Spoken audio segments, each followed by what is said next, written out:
यहाँ कौन बैठा है? अरे तो उमेश भाई हैं। अरे उमेश भाई नमस्कार। क्या बात है यशवंत भाई, कैसे हो? बस हमने कहा कि और क्या हाल है? बिल्कुल बढ़िया भाई साहब, जमाना हो गया मिले, लेकिन आप यहाँ मिल जाएंगे ये उम्मीद नहीं थी। आइए, स्वागत है, आइए बैठिए।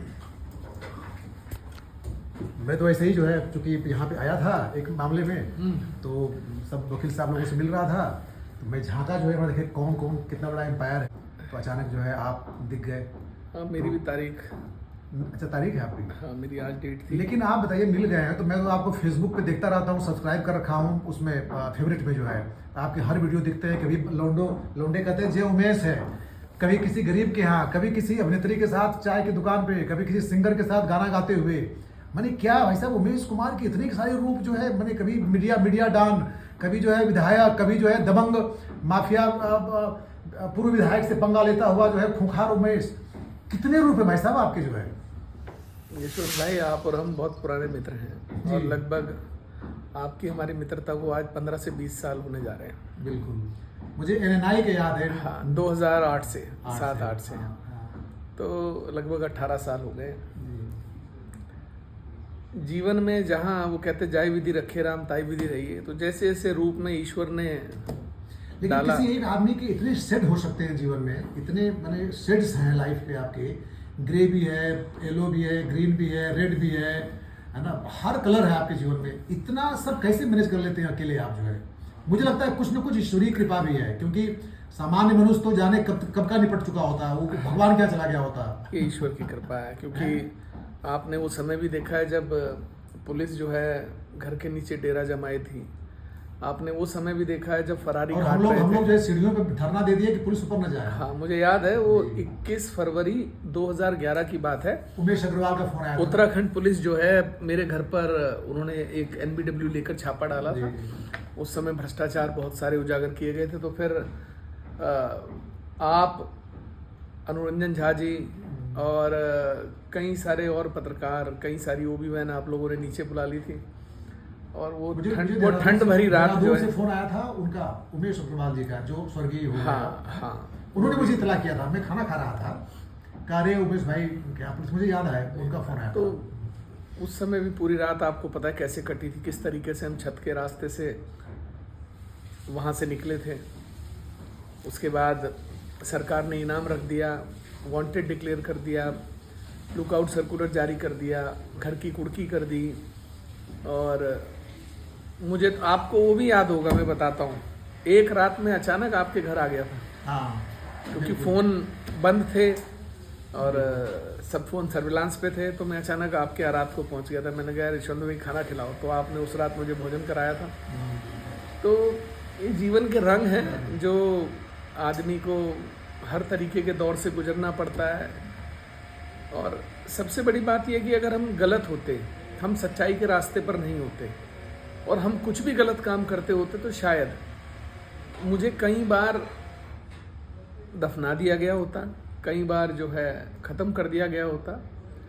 लेकिन ईश्वर की एक कृपा रही कि जो भी शत्रु रहे, जिन्होंने भी कुत्सित प्रयास किए, उन लोगों को अपने अस्तित्व की लड़ाई लड़नी पड़ रही है आज। बस यही ईश्वर की कृपा है। प्रणव चैंपियन और आप दोनों की जो है बंदूक और जो है कट्टा रिवाल्वर लेके दौड़ाने की तस्वीरें, बाप रे बाप, मैंने कोई उम्मीद नहीं कर सकता है कि वो जो नार्कोस सीरीज थी उस तरह के दृश्य थे जो है। मैंने ये सब क्या, आप क्या नया, मुझे माफिया वाले फील्ड में आप लोग जो है, नहीं, माफिया की फील्ड की बात नहीं है यशवंत भाई। देखिए,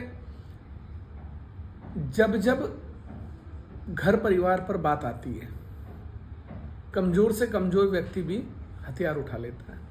आप मेरी माँ के बारे में उन अपशब्दों का इस्तेमाल करें जो एक सड़क चलता गरीब आदमी भी बर्दाश्त नहीं करेगा, तो मैं तो बहुत सक्षम हूँ। जब अगर आप मेरी माँ, आप मेरे साथ आपकी राजनीतिक प्रतिद्वंद्विता है, लेकिन उनके बारे में कहा जाता है कि वो कुछ भी बोल देते हैं किसी को, कुछ भी, मैंने उनकी पहचान ही इसी तरह की ये है। पूर्व में भी देखा आप गया, इग्नोर भी कर सकते थे। मैं कितनी बार, आप प्रतिदिन मेरी माँ को गाली देंगे, उसके चरित्र पर उंगली उठाएंगे, तो मैं कैसे, प्रतिदिन तो नहीं करूँ। 3 साल जब से चुनाव में जीता हूँ तब से रोज का ये हाल है, तो भाई कैसे बर्दाश्त करें आप बताइए।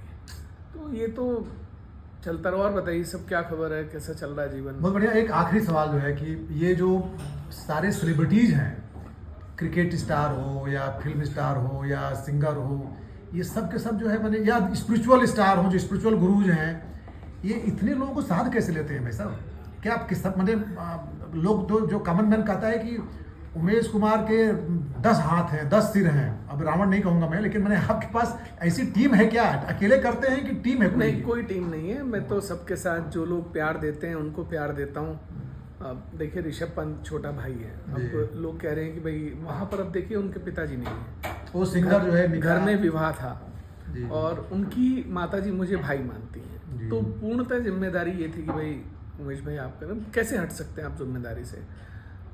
सुरेश रैना हो, मिक्का भाई है अपना, और बोनी कपूर साहब जो है वो पूरा पारिवारिक है, उनके साथ तो आप जानते हैं क्या रिश्ते हैं। साधु संत तो देखिए हमारे सब, कैलाशानंद जी, कंगना रनौत, हमको तो सब नाम याद हो गया जिसकी फोटो डालते हैं आप, जो वीडियो डालते हैं। कंगना देखिए मेरी बहन है, और कंगना रनौत का ये है कि देखिए जुबेन नौटियाल, वो राजनीति उनकी दूसरे दल की है, लेकिन वो रिश्ता राजनीति से हटके मेरे साथ निभाती हैं, भाई मानती हैं मुझे। और अब बीच में जो दतिया वाला था कि भाई ठीक है, तो हम दोनों गए थे दतिया, दोनों का ईश्वर में विश्वास है, कामाख्या देवी जी भी गए थे। तो मुझे लगता है कि रिश्ते निभाने से ही निभते हैं। आप कितना मानते हैं ये आप पर निर्भर करता है, और सामने वाला आपको कितना मानता है उस पर निर्भर करता है। एक आखिरी सवाल जो है, आपने कई सीएम के स्टिंग किए, आप करप्शन विरोधी तमाम आंदोलनों के प्रेरिता हैं, मीडिया में भी आपने दिखाया कि भाई कितना साहस और कितना किया जा सकता है। क्या हम माने कि फिर एक आध सीएम का आप स्टिंग करेंगे? या मैं एक चीज और जानना चाहता हूं कि आपके साथ जो भाग्य ने साथ दिया है, आप वाकई जो है वो ऊंचाई हासिल करते गए जो आपने चाहा, क्या मैं मानूं कि उत्तराखंड के नेक्स्ट सीएम है उमेश कुमार? देखिए, मैं ये मानता हूं कि ईश्वर ने जो आपके लिए तय किया है वो आपको करना है। अगर आप प्रभु में विश्वास करते हैं, आप ब्रह्मांड में विश्वास करते हैं, आप ग्रहों में विश्वास करते हैं, ईश्वर में विश्वास करते ये हैं, पॉलिटिकली करेक्ट जवाब है, हमको सीधा जवाब दीजिए। मैं सीधा जवाब भी दे रहा हूँ, उसी पर आ रहा हूँ। जी। देखिए, मैंने अपने हाथ से एक ही स्टिंग किया, वो था हरीश रावत जी का। इसके अलावा मैंने आज तक कोई स्टिंग नहीं किया। चैनल की एसआईटी लगातार, आज भी आप हरीश रावत जी की कब्र खोदते रहते हैं फेसबुक पे, भी परसों पढ़ रहा था वो मैं। बाज नहीं आते, क्या करें, वो गड़े मुर्दे उखाड़ने को बार बार। देखिए, मैं उनसे कहता हूँ कि भाई जो चीजें बीत गई, लेकिन आपको भी तो इग्नोर करना चाहिए। चलिए, वो तो पीड़ित हैं, वो आपके स्टिंग के शिकार हैं, तो उनके रह के दर्द उभरता है, आप तो छोड़ दो, चलो भाई अब रिटायर हो गए। देखिए क्या है, डॉक्टर का काम होता है, जब भी दर्द उठे तो दवाई दे दी जाए। तो मैं समय समय पर उनको दवाइयाँ देता रहता हूँ कि भाई ठीक है, इनका दर्द जो है वो मतलब कम रहे, सेटल रहे। तो बात रही, चैनल चलता था, चैनल की एसआईटी थी, स्टिंग ऑपरेशंस होते थे, चैनल्स अब भी चल रहे हैं, डिजिटल चैनल्स भी चल रहे हैं, और ब्रॉडकास्ट भी जा रहा है, अब एक ओटीटी भी ला रहा हूँ। तो भाई जो एसआईटी करेगी, जो चैनल का संपादक तय करेगा वो होगा, लेकिन मेरा अब उसके अंदर कोई डायरेक्ट इंटरवेंशन नहीं है।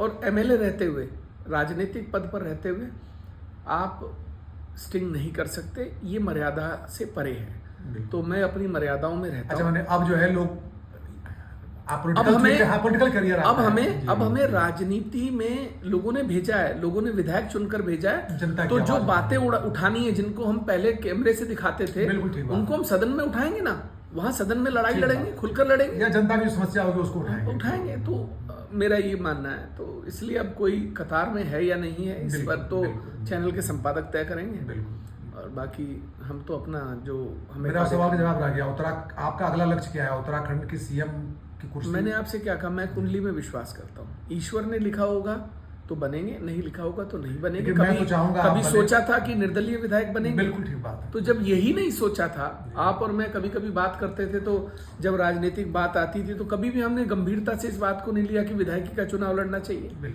वो अचानक से समीकरण बने, लड़ गए, और आगे क्या होता है तो ईश्वर को मालूम है।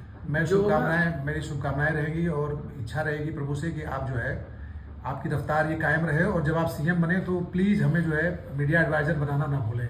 बहुत बहुत धन्यवाद। यशवंत भाई, आपको मीडिया एडवाइजर बनाना और मीडिया को अपनी कब्र खुदवाना दोनों बराबर का काम हो जाएगा, तो मैं आज ही मना कर देता हूँ। ये क्लास रहा, धन्यवाद। मतलब बड़ा सा मीडिया का होना जो है, मेरे पीछे टैग लगा हुआ है ना। वो टैग तो देखिए स्टिंग का जैसे मेरे ऊपर लगा हुआ, वो चल रहा है, हर कोई आदमी। आप देखिए, कितनी विडंबना की बात है, हाँ। जो कुंठित व्यक्ति होता है जी। वो तुरंत लिख देता है स्टिंग करा, ब्लैकमेल करा। मैं ये जानना चाहता हूं कि ये लोग ब्लैकमेल क्यों हुए, ऐसा कौन सा काम करते थे, इनके स्टिंग क्यों हुए? बिल्कुल। अगर आप सही थे तो आपका स्टिंग हो नहीं सकता, अगर आप सही तो आप ब्लैकमेल नहीं हो सकते। हमें और आपको कोई ब्लैकमेल क्यों नहीं कर लेता? सर मीडिया में होने का मतलब एक ट्रेजेडी ये है कि सबसे पहला आरोप ही सबसे लगता है आसान ये। तरीका हाँ, किसी भी ब्लैकमेल करना, पत्रकार को उगाही मांगना, बस उस पर आप दो आरोप चीज़, लगा हाँ। दीजिए भाई ये तो ब्लैकमेल कर उसको रहा है। मैंने भी झेला है, मैंने भी झेला तो है। ठीक है, कोई बात नहीं, ये तो चलता रहेगा जीवन में, हर रूप रंग देखते रहेंगे। चलिए सर, बहुत शुभकामनाएं। और धन्यवाद। आप जो है पहले से ज़्यादा जवान लग रहे हैं, आप अपने को मेंटेन रखे हुए हैं और ये तरक्की आपकी कायम रहे। बहुत बहुत धन्यवाद। धन्यवाद, धन्यवाद।